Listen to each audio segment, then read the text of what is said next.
তোলা হারাম, আপনি এতটুকু করতে পারেন। কতটুকু? যতটুকু মুছে ফেলা যায়। আগে মাসালাটা বুঝেন।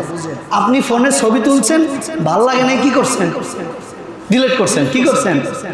ডিলিট করছেন। আপনি মোবাইলে যেটা দেখছেন, আজকে যে কেউ এক্সপেরিমেন্ট করবেন, মোবাইলে ছবি উঠাবেন, উঠে মোবাইলটা ভাঙবেন কুচি কুচি করে, ভেঙে দেখবেন ছবি পাওয়া যাবে। পাওয়া যাবে? ছবি পাওয়া যাবে। তার মানে আপনি ডিসপ্লে ভাঙলেন, ছবিটা কি হয়ে গেল?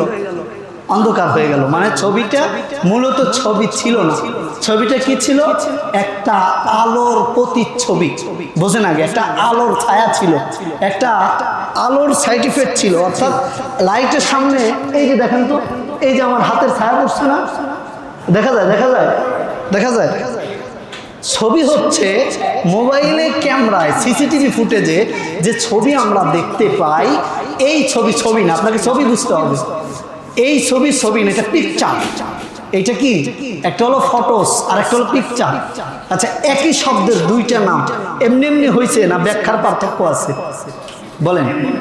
একই ছবি বা একই জিনিসের দুইটা নাম ব্যাখ্যার পার্থক্য থাকার কারণে হয়েছে। একটা হলো জমজমের পানি, আর একটা হচ্ছে শুধু পানি।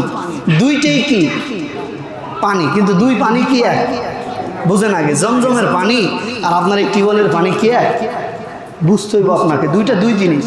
আপনি যেই ছবিটা ফোনে উঠান, ওই ছবিটা হলো আলোর প্রতিক্রিয়া। আলো, আপনি সুইচ চাপলে ওটা কি হয়ে যাবে?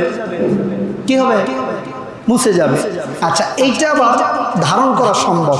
ধরেন আমি মারা গেছি, সাইদি সাহেব কি বেঁচে আছে? আল্লামা সাইদি সাহেব বেঁচে আছে। আচ্ছা, আল্লামা সাইদি সাহেব নড়াচড়া করে বয়ান করতেছে, এরকম টিভিতে দেখা সম্ভব না? সম্ভব কিনা বলেন? তার মানে যেই ছবি জীবিত, বোঝেন? আগে যেই ছবিটা জীবিত, যেই ছবিটা জীবিত, ওই ছবিটা হালাল। ওই ছবিটা হালাল। আমি মারা গেলে ক্যামেরার ফুটেজটা চলতেই থাকবে। চলতে থাকবে না? নাকি ও মারা যাবে? হ্যাঁ, এটা হালাল। কেন হালাল? কারণ এইটা ছবি না, এটা আলোর প্রতিচ্ছবি। আবার আমরা আগের কথায় ফিরে যাই। তাহলে বোঝা গেল যেই ছবি মুছে ফেলা যায়, যেই ছবি সামান্য স্পর্শে মুছে ফেলা যায়, ওই ছবি দেয়ালে অঙ্কন করা ছবি এক জিনিস নয়। যদি দেয়ালে খাতার পেজে অঙ্কন করা ছবি হালাল হতো, তো আপনাদের কি মনে হয় মোহাম্মদ রসুল্লাহ একটা ছবিও কি পাওয়া যেত না? বলেন বলেন, পাওয়া যেত কিনা? হ্যাঁ, কারণ ইহুদিদের যুগেও, জাহিলিয়ার যুগেও 1447-48 বছর আগেও ছবি ফুটেজ উঠানো যেত না, কিন্তু ছবি কালি দ্বারা অঙ্কন করা যেত। সুবহানাল্লাহ বলেন। তো যদি ছবি অঙ্কন করে আঁকিয়ে বা টানিয়ে রাখা যেত, তাহলে মুহাম্মদ রাসূলুল্লাহর ছবি পাওয়া যেত না?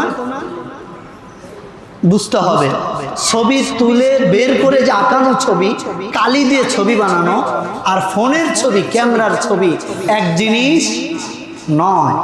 এটা আমাদের গবেষণার বল।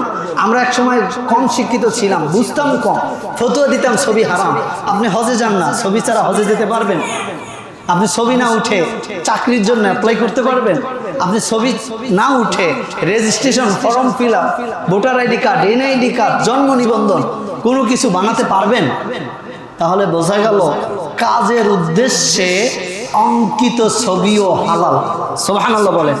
কাজের উদ্দেশ্যে অঙ্কিত ছবিও হালাল, কিন্তু বিনা কারণে ছবি বের করে দেয়ালে টানিয়ে রাখা, শোকেজের ভিতরে লাগিয়ে রাখা হারাম। বুঝে আসছে তো? কিন্তু যেই ছবিটা মুছে ফেলা যায়, যেটা দেখা যায় না চোখে, সেটি হালাল।